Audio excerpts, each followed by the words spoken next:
Kemudian apakah sama orang yang mencari ilmu, pahala orang yang mencari ilmu dengan orang yang yang perang di jalan Allah? Permasalahan ajar pahala kembali kepada Allah, tapi tidak diragukan orang-orang yang berperang di jalan Allah, al-mujahid fisabilillah, ya, keutamaannya. Orang-orang yang juga menjaga di perbatasan-perbatasannya negeri kaum muslimin, benteng-benteng kaum muslimin, menjaga, ya, mata yang tidak akan disentuh oleh api neraka, kan begitu. Dan murabit fisabilillah juga di antara orang yang aman dari fitnah kubur, ya. Kemudian bagaimana keutamaan berjihad tidak diragukan, ya. Jihad, tapi juga berilmu, menuntut ilmu juga sangat besar pahalanya. Bahkan tidak akan mungkin seorang bisa berjihad kecuali dengan ilmu. Maka ilmu, sebelum berjihad butuh ilmu. Keutamaan ilmu, menuntut ilmu, ya, jalan menuju surga. Kemudian dinaungi oleh para malaikat, turun rahmat Allah, cintai Allah Subhanahu wa taala, tidak diragukan, ya. Adapun apakah sama? Ya, tidak mesti sama, tapi masing-masing, ya, memiliki keutamaan. Karena keutamaan suatu amal itu sesuai dengan, ya, kondisi dan keadaan dan juga jenis dari ibadah itu sendiri. Nah, bila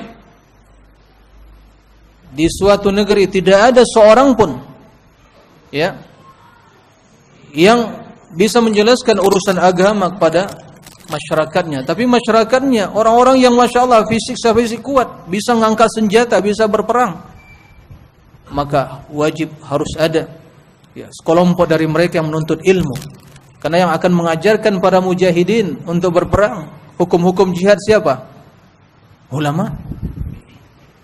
Bahkan jihad melawan musuh, orang-orang munafikin, tentu itu sangat lebih besar pahalanya. Kenapa? Karena biasanya kalau musuh masuk menyerang, itu bisa, ya, menguasai negeri, dan mereka tidak bisa menguasai pemikiran dan akidah, keyakinan kita. Tapi kalau orang-orang ahlul bidah wal ahwa dengan syubhat, pemikiran-pemikiran yang batil, itu akan merusak akidah. Kerusakan akidah lebih dahsyat dari kerusakan suatu negeri dan fisik seseorang.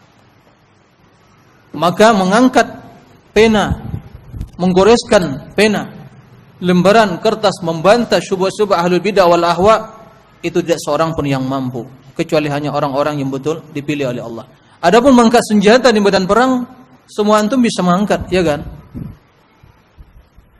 Penting fisiknya kekar, kuat, bisa dia mengangkat senjata. Tapi kalau mengangkat pulpen, mengangkat pena yang begitu kecil, enggak seorang pun yang bisa mengangkat dan menggoreskan. Padahal kita semua itu punya, ya kan? Punya enggak kita semua? Ada thalibul ilmi yang sekarang datang ke majelis ilmu menjadi pendengar setia, enggak punya pena, enggak punya lembaran kertas. Hah? Ada. Ringan itu. Menggoreskannya sangat mudah sekali. Tapi betapa banyak yang tidak bisa menggoreskan dan menulis, menyampaikan al-haq dan membantah, apalagi membantah syubhat-syubhat, ya, dan itu jihad, ya. Ya Nabi ujahidil kuffar al-munafiqina waghlu alaihim. Bagaimana jihad orang munafikin? Rasul enggak membunuh mereka. Tapi jihad bil lisan, bil qalam. Nah, itu jihad. Dan itu tidak akan mungkin kecuali dengan ilmu. Bahkan jihad, berperang jalan Allah, tidak akan mungkin sesuai dengan tuntunan Allah fi sabilillah kecuali dengan ilmu. Makanya orang yang mengatakan mereka jihad-jihad tapi hanya bermodalkan apa? Kebodohan, apa yang terjadi? Mereka merusak, ya, teror sana, teror sini, merusak. Katanya jihad. Tapi itu bukan jihad. Kalaupun dinamakan jihad, ada jihad fi sabilis syaitan. Jihad di jalan syaitan, bukan jalan Allah Subhanahu wa taala. Jadi ilmu sangat, ya, besar. Pahalanya sangat besar sekali. Nah,